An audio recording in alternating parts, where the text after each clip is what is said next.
Let's do it.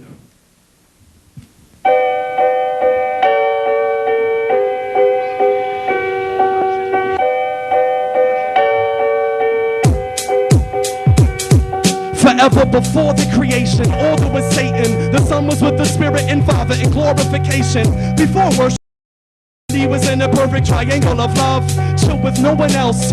No need for others, cause God is self-sufficient, fulfilled within himself.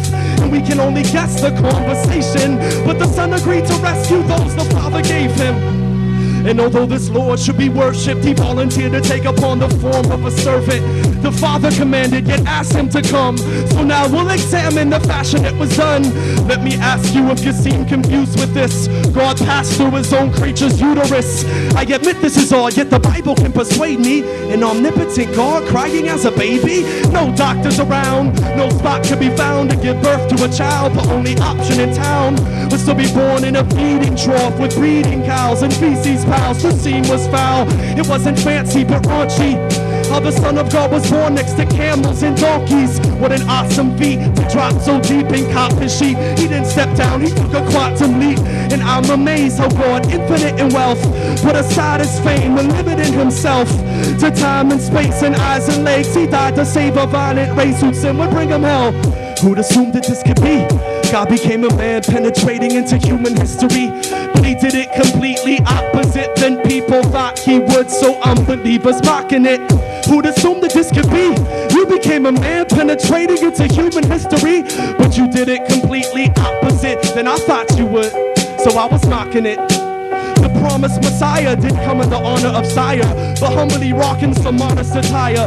So people missed it. To be specific, the legalistic thought the king would be the richest. And we know we like commodities, but the possessor of all riches chose a life of poverty. Wait, it's not the descendant of David, is this? Yes, and he's descended the greatest distance. He chilled with sinners and tax robbers, amongst his creatures who to him were grasshoppers. He dwelt with the lower class, lowly men, and those known as trash were his chosen kin. And the unbelieving Jews were sick of him. They said, he runs with a team of stupid fishermen and speaks to Samaritans and barbarians. Pharisees stared at him with harsh arrogance. He showed when the Savior took notice of beggars, healed the blind and sick and those with lowest of wages. He even touched those with leprosy, which was seen as the most disgusting known infection. See? Wait, are you kidding me? Watch Jesus go low and wash Peter's toes. What great humility. See, the second person of the Trinity came down to rescue workers of iniquity. Check his earthly ministry. He didn't make a bed, he had no place to lay his head, but he became bound to his own law. But we found no flaw. Was from a rugged town so raw, slumbered and slept, hungered and wept and sweated, plunged to our depth, the sum of our debts pathetic. The humblest yet, the humblest death that's shredded. The son is our rest, come under him, get his credit. No question that he's G.O.D., but he laid aside the full expression of his deity. And surf the chasm, no words can fathom how God walked this earth, which is cursed from Adam. No question that you're G.O.D., but you laid aside the full expression of your deity. And surf the chasm, no words can fathom how you walk this wicked earth. He was falsely condemned by Jews and filthy pagans. Now the cross, the peak of his humiliation. No discussion, sure they best remove him. He got the most disgusting form of execution. He who sits upon the throne and rules was kicked and stomped and spit upon by Roman fools. Despised by Israel, tried by sinful souls, but was silent when struck by violent imbeciles. And Jesus was able to call down legions of angels, but he was too faithful.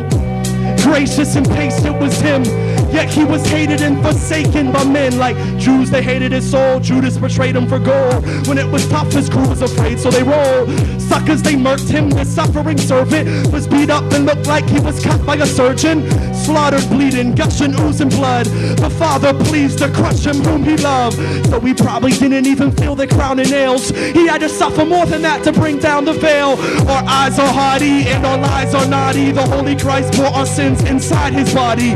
Yet his veins they burst, but no one's pain was worse, cause the one who made the earth became a curse. And he was one with the Father's essence, but on the cross the God of heavens cut off his presence. so I can't share any language that can rightly describe the Christ despair and his anguish. So forever will I tell, in 3 hours Christ suffered more than any sinner ever will in hell.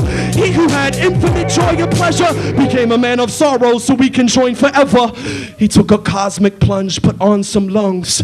On the cross became to God a sponge to soak up his wrath so the wicked wouldn't be sifted and blown into chaff.